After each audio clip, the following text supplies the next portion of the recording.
여러분들의 우리 인생을 살아가면서 많이 듣는 또 단어가 있습니다. 몇 가지 단어들이 있는데 갓생이라는 그 단어가 있습니다. 여러분들 한 번쯤은 분명하게 들어보셨을 거라 생각합니다. 갓생이라고 하면은 여러분들 다 알다시피 아침 6시 정도에 일어나고 또 아침에 6시에 일어나서 운동하고 그리고 루틴 지키면서 독서도 하고 또 공부도 하고 일도 하고 또 사이드 프로젝트도 하는 그러한 삶을 우리는 보통 갓생이라는 단어를 사용합니다. 근데 이 갓생이라는 단어를 그 의미를 살펴보면요, 이 사람들의 패턴이 보이는데 뭔가를 하고 있어야 살아있는 것 같은 느낌이 든다라는 것입니다. 뭔가를 하고 있어야지 내가 존재한다, 내가 살아있다라는 것을 느낀다라는 것입니다. 그러면 멈춰지면 어떤가? 멈춰지면요, 뭔가 뒤처지는 느낌을 들게 하고 그 느낌은 불안감이라는 그 단어로 우리가 바꿔서 또 표현할 수도 있는 것 같습니다. 저 또한도 그 압박에서 사실 자유롭지는 않은 것 같습니다. 얼마 전에 하루 종일 뭔가 정신없이 이제 사역을 하고 또 뭔가 여러 가지를 하다가 저녁에 누웠을 때 이런 생각이 드는 거예요. 내가 오늘 무엇을 했지? 내가 하루 종일 뭘 했지? 생각해 보면요, 그 생각 속에서 딱히 잡혀 있는 것은 없습니다. 근데 뭔가 바쁘게 살았다는 것은 내 자신도 너무나 잘 알겠는데, 근데 무엇을 바쁘게 했지? 라고 했을 때는 뭔가 명확하게 잡히는 것이 없는 것을 경험했습니다. 정작 그 안에서 내가 진짜 생각해 봐야 할 거 무엇이냐? 내가 하나님 앞에 조용히 앉아있던 시간이 있었는가? 라는 그런 질문을 생각해 봤을 때 물음표라는 생각도 들 때가 있습니다. 그래서 나만의 뭔가 하나님과 같이 함께하는 시간이 무조건 필요하다, 무조건 필요하겠다라는 생각이 더 간절히 들었습니다. 그래서 우리 청년부에서 아침 7시마다 우리 찬영아 전도사님께서 그 말씀 묵상을 전달해 주시지 않습니까? 그 묵상을 보내주시는 게 너무나 감사합니다. 그것으로 개인적으로 아침에 묵상을 하고 또 개인 공책에다가 그 내용을 적으면서 적용점을 다시 한번 생각해보고 또 하나님 앞에 결단하면서 머물게 됩니다. 오늘 본문을 보면요, 대단히 충격적인 그런 느낌을 받았습니다.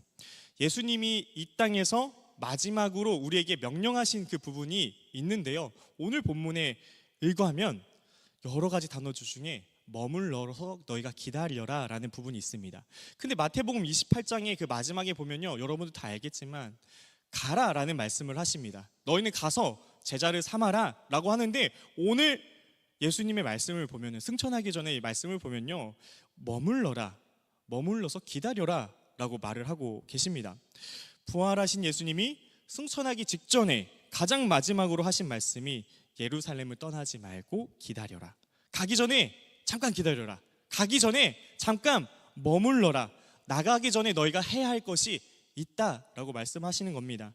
이것은요, 오늘 우리에게 하시는 말씀입니다. 2000년 전에 그 제자들에게 말씀하시는 것으로 끝난 것이 아니라 오늘 예수님을 믿는 모든 자에게 하시는 하나님의 말씀입니다.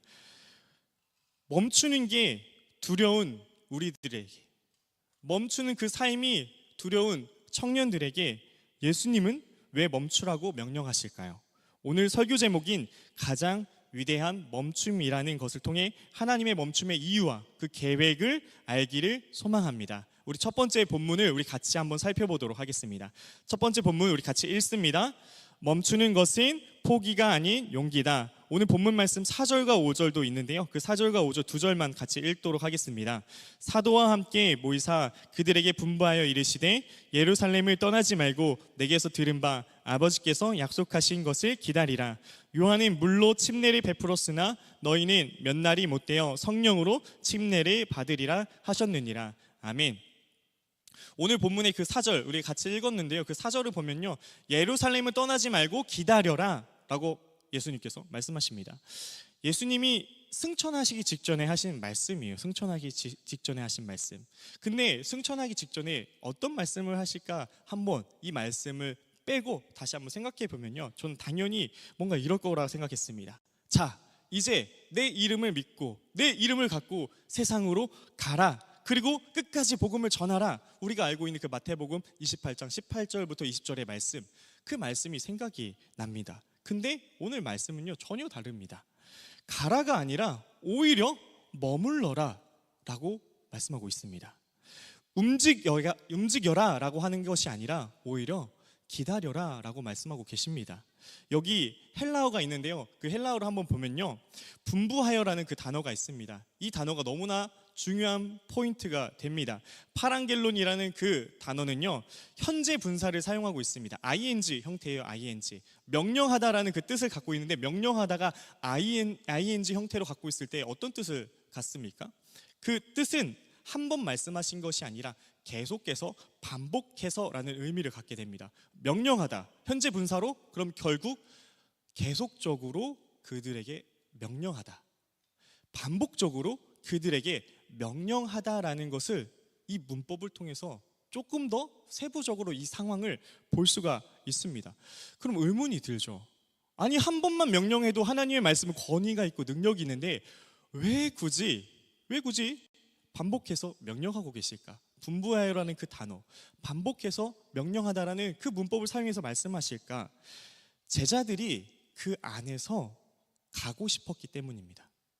제자들이 머무르는 것이 아니라 제자들의 마음은요, 어딘가로 계속 나가고 싶고 가고 싶어 했기 때문에 그렇다는 것을 알 수가 있습니다. 제자들은 지금 그 마음속에 뭔가 하고 싶어요.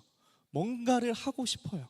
그만큼 멈추는 게 그들에게는 본능에 반하는 일이었다라는 겁니다. 그냥 멈추면 되잖아요. 안 하면 되잖아요. 기다리면 되잖아요. 근데 멈추는 게 자기는 안 되는 거예요.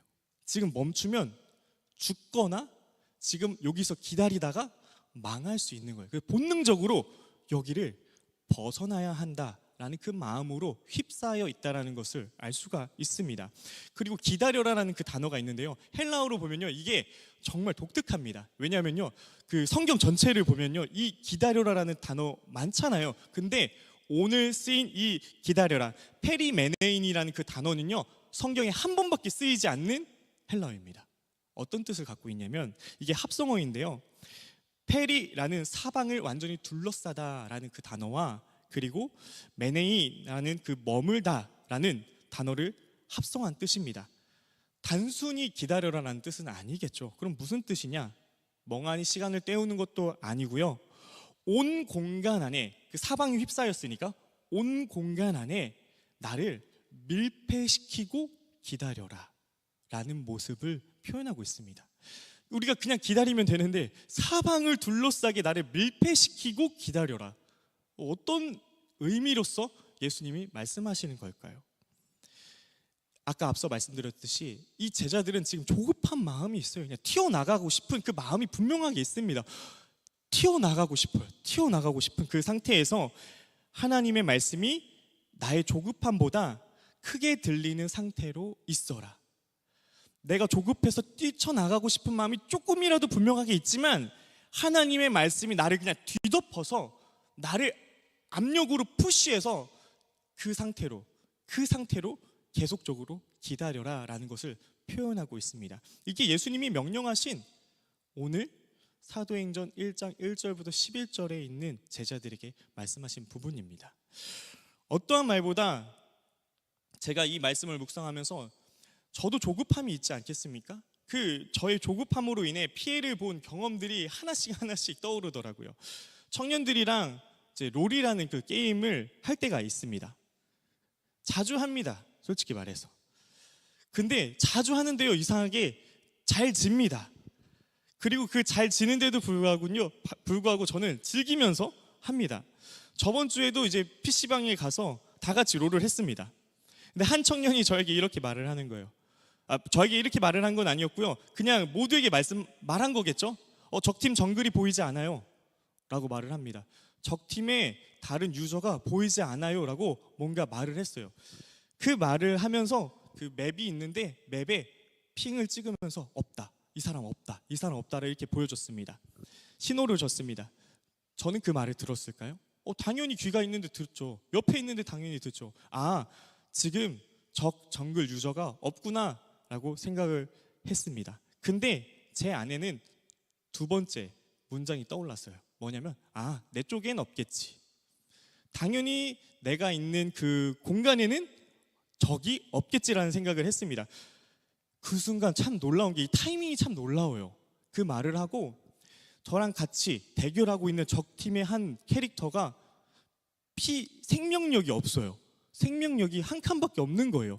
그걸 보니까 제가 어떤 마음이 드냐면 저거 한 대만 치면 죽겠다. 내가 저 캐릭터를 탁 한 대만 쳐서 내가 승리를 이끌 주역이 돼야겠다 생각이 드는 거예요. 그래서 조그만 캐릭터를 열심히 움직여가지고 달려간 다음에 순간이동을 하면서 스킬을 딱 날리려고 했습니다. 근데 순간이동을 하는 순간 놀랍게 풀숲에서 그 사라졌던 그 정글 캐릭터가 탁 튀어나와가지고 저를 멈춰서 잡는 거예요. 그리고 저는 그 상태에서 하면서 죽게 되었습니다. 저의 조급함은 뭘까요? 피 한 칸밖에 안 남았는데 요거를 살려줄까? 주의 긍휼을 갖고 또 하나님 마음 안에서 좀 살려줘야지, 게임하면서 또 행복해야지, 그런 마음보다 한 대만 때려가지고 내가 이 팀을 이기겠다. 근데 저의 조급함 때문에 제가 죽고, 뭐 저 때문에 진 건 아니겠지만 지게 되었습니다. 그리고 저는 이게 미안하잖아요. 뭔가 내가 이길 수 있었는데 미안하니까 저는 혼잣말을 했습니다. 어이쿠 언제 왔대? 라고 하면서 혼잣말로 어이쿠 언제 왔대? 라고 하면서 다시 그렇게 플레이를 했습니다. 정글이 없다고 저 분명히 들었어요. 근데 이거는요, 안 들은 거예요. 안 들은 거. 피가 없는 그 적을 마주했을 때 잡아야 한다, 저거 잡아야 한다, 조급함이 그 친구의 경고보다 제 마음속에는 크게 있었습니다. 그리고 오늘 본문을 묵상하면, 그리고 다시 그 PC방에 있었던 그 일들을 회고하면서 무릎을 탁 치게 됩니다. 제자들도 똑같구나, 제자들도 지금 이 상황과 똑같구나. 예수님이 분명히 말씀하십니다. 기다려라고 말씀합니다. 근데 그 조급함이 그 말보다 더 크게 들렸던 것 같습니다. 우리도 마찬가지이지 않습니까? 하나님이 분명히 말씀하시는데 내 불안감이, 때로는 내 조급함이 그 말씀보다 더 크게 들릴 때가 있어요. 솔직하게 우리가 물어보고 솔직하게 내 안에 이 질문을 해본다면, 지금 멈추지 못하는 이유가 무엇입니까? 바쁜 게 많아서일 수 있죠. 아니면 내 안에 솔직히 멈추는 게 불안해서는 아닌가라고 생각해 보게 됩니다.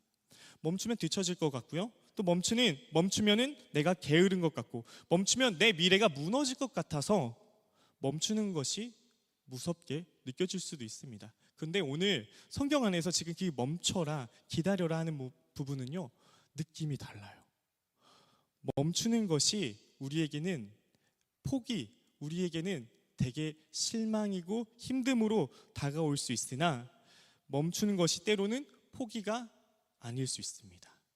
그리고 멈추는 것이 때로는 나태함이 아닐 수 있습니다. 멈추는 것은 하나님의 말씀이 내 조급함보다 더 큼을 믿는 표현일 수 있습니다. 그리고 믿기 때문에 가능한 용기라고 생각을 하게 됩니다. 그런데 예수님은요, 여기서 그냥 멈추라라고 하는 것만 아니에요. 이유를 분명하게 말씀하십니다. 4절에 보면요, 아버지께서 약속하신 것을 기다려라. 멈추는 그 목적이 분명하게 있습니다. 그 행위가 있습니다. 그 마음이 있습니다. 아버지께서 약속하신 것을 기다려라. 멈춤에는 분명한 목적이 있었던 겁니다. 그냥 공백이라고 느껴지는 그 멈춤이 아니라 약속을 받기 위한 것, 약속을 받기 위한 멈춤이라는 것을 알 수 있습니다. 그래서 두 번째 소주제가 너무나 중요한데요, 그 소주제를 우리 같이 읽어보도록 하겠습니다. 멈춤의 목적은 공백이 아니라 약속이다. 오늘 본문 말씀 4절만 우리 같이 합독하도록 하겠습니다. 사도와 함께 모이사 그들에게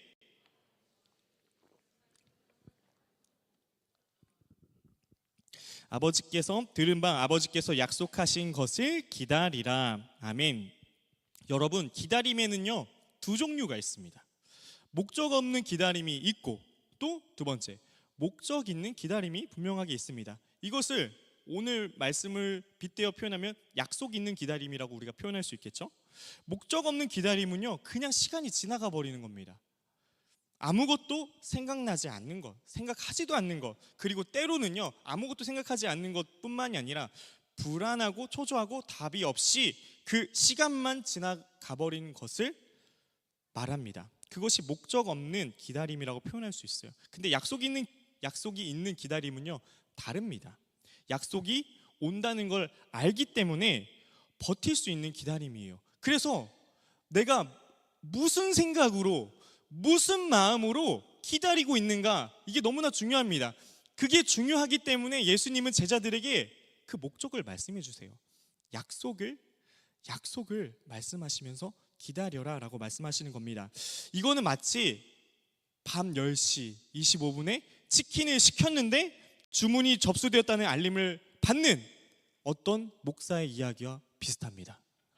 상황을 보면요, 저녁 10시입니다. 10시 반인데 주문을 받을까? 고민이 됩니다. 5월 11일 월요일 저녁 10시 반, 잘 모르겠는데 그때 비가 왔던 것 같아요. 비가 왔습니다. 비 오는데 배달이 될까? 근데 그분은 믿음으로써 주문했는데 알림이 한 통이 왔습니다. 주문해 주셔서 감사합니다. 배달 도착 예상 시간은 50분입니다. 그럼 몇 분이죠? 10시 20분 정도의 도착 예정 시간이라는 거예요. 50분이라는 시간이 이렇게 길었나 생각합니다. 뭔가 바스락바스락 소리가 나면은 왔나? 현관문을 엽니다. 근데 오지 않았어요. 하지만 제가 안 자고 그렇게 기다리고 있었던 이유는 무엇입니까? 약속이 있었으니까. 무슨 약속? 50분만 기다리면 온다. 그 약속이 있으니까 졸린 눈을 비벼서라도 먹고 자야 돼. 아니 하나라도 먹어야 돼.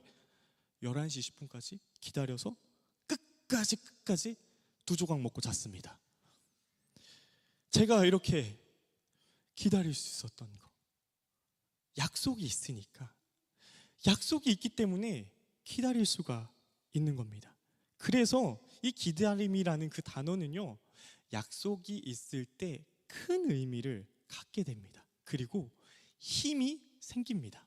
예수님이 제자들에게 하신 말씀이 딱 그 포인트입니다. 4절을 다시 한번 보겠습니다. 아버지께서 약속하신 것을 기다리라.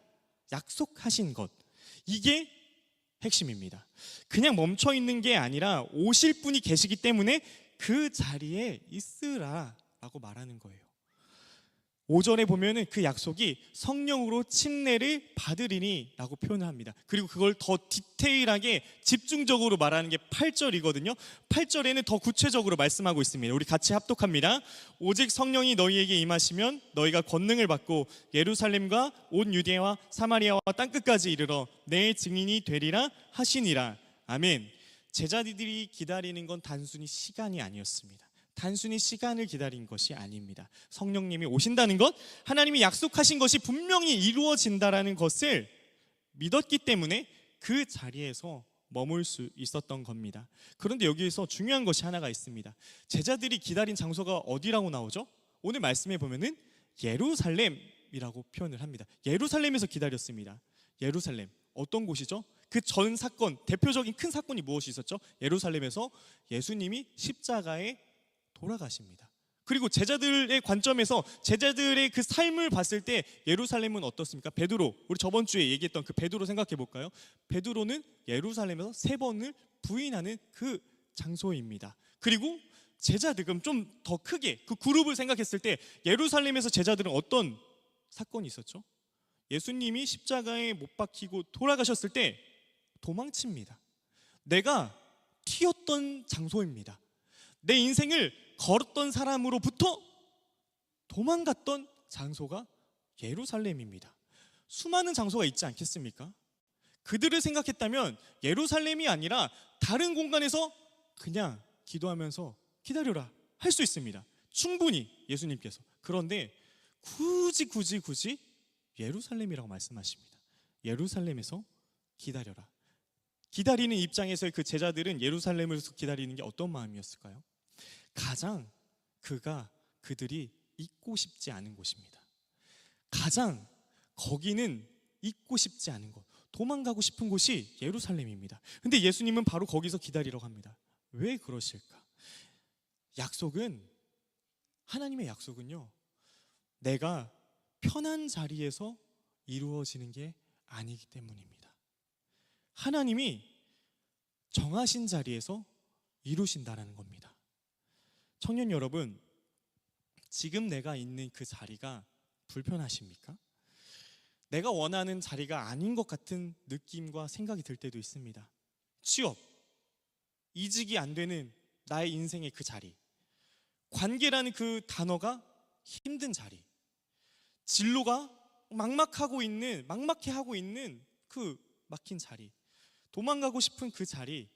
근데 어쩌면 하나님은 바로 그 자리에서 약속을 이루려 하시는지도 모릅니다.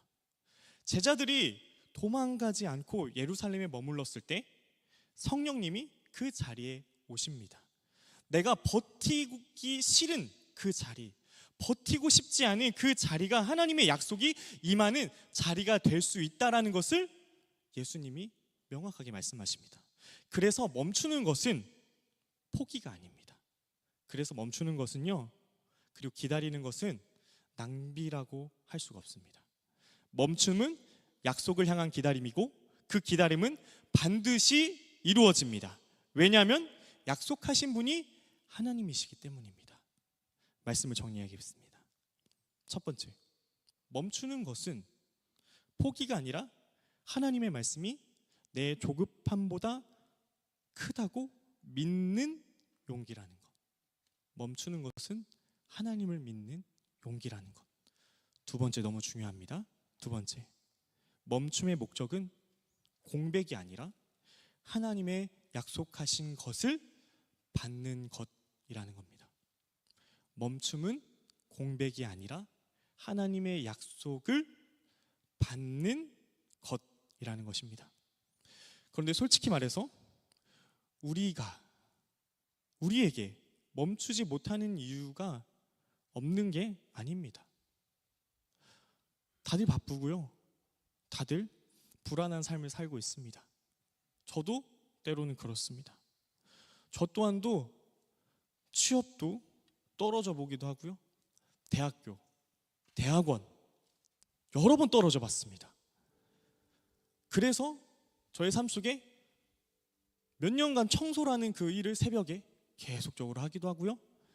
택배도 해보고 야간 공장에서 계속 일을 하고 포장도 해보고 그리고 옷을 판매하는 일도 해보고 건설 현장에서 일을 하면서 배관 설치하고 보온으로 뒤덮는 그런 일도 하고 수많은 일을 하면서 문장이 하나가 제 스스로 생각이 납니다. 뭐냐? 나의 비전과 맞게 가고 있는가? 이곳이 하나님의 부르신 자리일까? 나는 하나님의 부르심에 반응하여서 신학을 하고 또 복음 전하는 일로 살겠다 했는데 현재 나의 그 시점 안에 있는 그 장소는 무거운 배관을 들고 아시바 타고 올라가가지고 잡고 설치하고 있고 또 저는 여성복 매장에서 일을 했었거든요. 알지 못하는 용어들이 있는데 그냥 맨날 잘 어울린다고 했어요. 너무 잘 어울리시는데요. 그럼 그냥 이거 피팅된 거 살게요. 근데 이틀 뒤에 환불합니다. 자기랑 안 맞아서.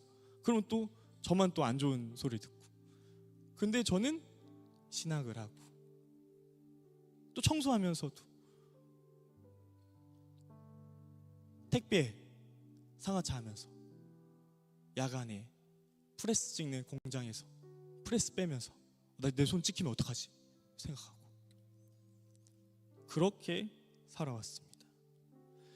나의 비전이 맞나 의심의 반복 속에서 멈추는 것 같아서 제 비전이 멈추는 것 같아가지고 엄청 무서웠어요. 엄청 무서웠습니다. 관계도 그렇습니다. 비전만 그럴까요? 아닙니다. 관계도 그렇습니다. 사람 때문에 상처받아서 사람과 거리를 두고 싶었던 순간이 한두 번이 아닙니다. 내가 사람에 대해서는 환멸감이 생긴다. 환멸감이 생겨. 내 사람과 관계 안 맺어. 그냥 내가 좋아하는 사람만 관계 맺고 그렇게 살다가 가야지. 한두 번 생각하지 않았습니다. 사람만 그럴까요? 그 관계만 그럴까요? 더 깊은 관계. 연애도 그렇습니다. 사랑 때문에 너무 아파서 내가 다시는 사랑하지 않겠어. 나는 독신의 은사를 받았나 봐. 난 사랑하지 않겠어. 근데 결혼해서 2명의 아이가 있습니다. 사랑을 또 하게 되고 또 아파하고 그런 시간을 지나왔습니다. 그래서 때로는요, 그 더 멈춘다라는 것이 무겁게 들리고 어렵게 들립니다.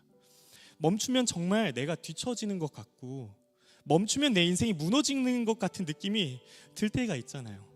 그런데 그건 비전과 인생이 멈춰 보이는 것 같지만, 그것이 현재 저라는 그 목사를 만드는 준비 과정이었다라는 거예요.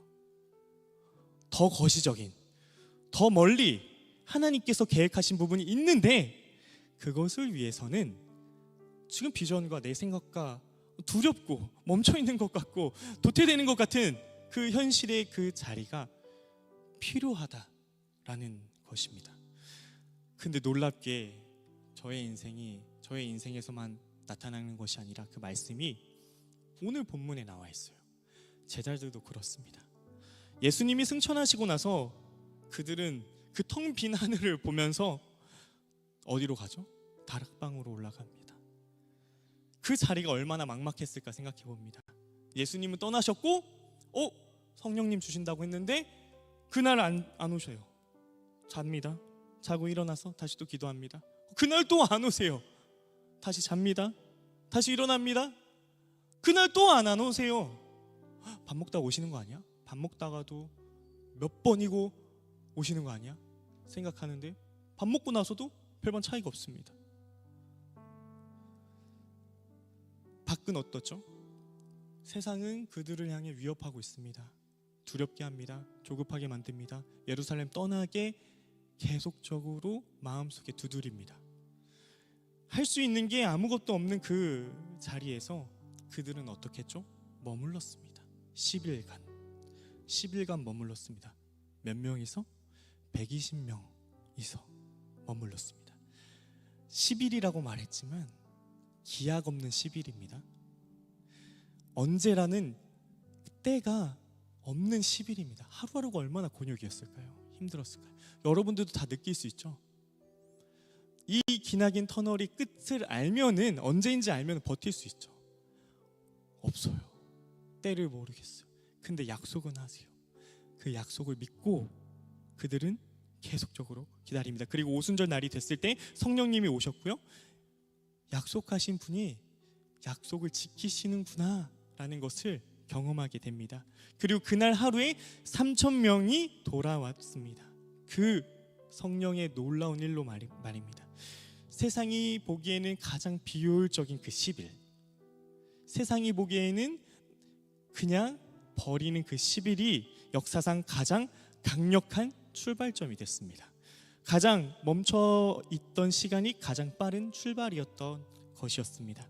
그래서 청년 여러분, 지금 이 자리에 오기까지 각자의 사정이 있었을 거라 생각합니다. 피곤한 몸을 이끌고 오신 분들도 있을 것이고, 사실 오늘 너무나 힘들어서 오지 말까 고민했던 분들도 있을 거고, 뭔가 결정해야 하는데 답이 안 나오는 사람도 있을 것이고요, 멈추고 싶은데 멈출 수 없을 것 같은 사람도 분명히 있을 것입니다. 그런데 오늘 이 자리에 앉아있는 것 그 자체가 이미 멈춤입니다. 세상의 속도에서 잠깐 빠져나와서 하나님 앞에 앉아있는 이 순간이 아까 말씀드렸던 페리메네인, 사방을 밀폐시켜서 기다리는 것. 뭐로 밀폐시키는 것? 하나님이라는 단어로, 약속이라는 단어로. 예배 오면은 하나님이라는 말하고 찬양하고, 내가 기도가 안 나와도 옆에서 기도하고, 사방이 하나님이라는 그 공기로 막혀서 밀폐해서 기다리는 것, 그 자리가 이 자리라고 생각하고 하나님의 일은 이미 시작된 줄 믿습니다. 그리고 하나님이 지금 이 자리에서 말씀하십니다. 내가 약속했잖아. 너는 약속하신 그 성령의 권능을 받고 너가 있는 집과, 그리고 너가 가는 공부방, 학교, 직장, 그 모든 곳에, 그리고 더 멀리 세계적으로 예수의 증인이 되라. 오늘 그 말씀을 우리에게 주시는 것입니다. 멈추는 것이 두려운 세대에게 멈추라고 명령하신 예수님, 그 명령이 무서운 게 아닙니다. 그 명령 뒤에 약속이 있기 때문에, 그 약속을 하신 분이 하나님이시기 때문에 우리는 멈출 수 있습니다. 가장 위대한 멈춤은요, 하나님의 약속을 믿기 때문에 멈출 수 있는 용기입니다. 오늘도 그 멈춤의 자리에서 하나님과 더 깊이 교통하시고 성령의 충만함을 받는 우리 모두가 되시길 예수님의 이름으로 축원합니다. 기도하겠습니다.